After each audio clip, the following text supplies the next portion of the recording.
So many of us struggle with addiction. Many of us find ourselves in periods of recovery, sometimes even long periods, stretching multiple years, but then, one way or another, end up finding ourselves back in a cycle of addiction of some description. Gabor Mate says that addiction is a response to life to avoid something, whether that be pain, unwanted circumstances, or the general discomfort of living.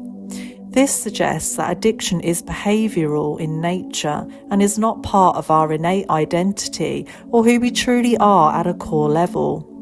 Traditional recovery programs like AA and NA are characterised by the famous statement, "I am an addict," which is said by everyone before sharing in a meeting and is an accepted fact. But have we ever questioned why that is so and its suitability if held against modern understandings of addiction, which have widely expanded since AA's conception in the late 1930s?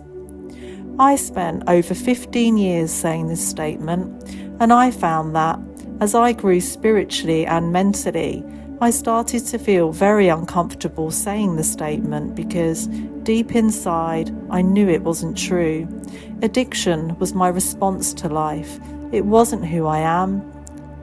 And saying it was placing a false identity over my true self. And I even started to wonder if saying it over and over again was keeping me in a perpetual cycle of addiction. When I tried to share my concerns with others in the programme, I didn't get a welcome response at all, quite the opposite.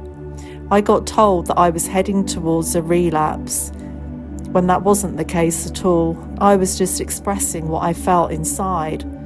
I got repeated calls from concerned members about my well-being and got told that if I left, I would relapse. At the time, I felt immense turmoil and cognitive dissonance as my whole life was wrapped up in the programme, my friends, my social life, daily routine, you name it.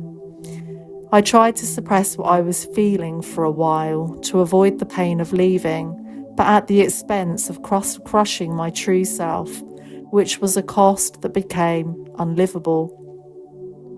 I eventually found the strength to trust myself and leave.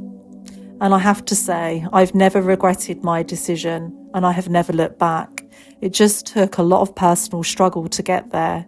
Now, I'm not knocking these programs as they're a great place to start, but they're not forever, and I don't believe in one size fits all, and it's wrong to impose that on others.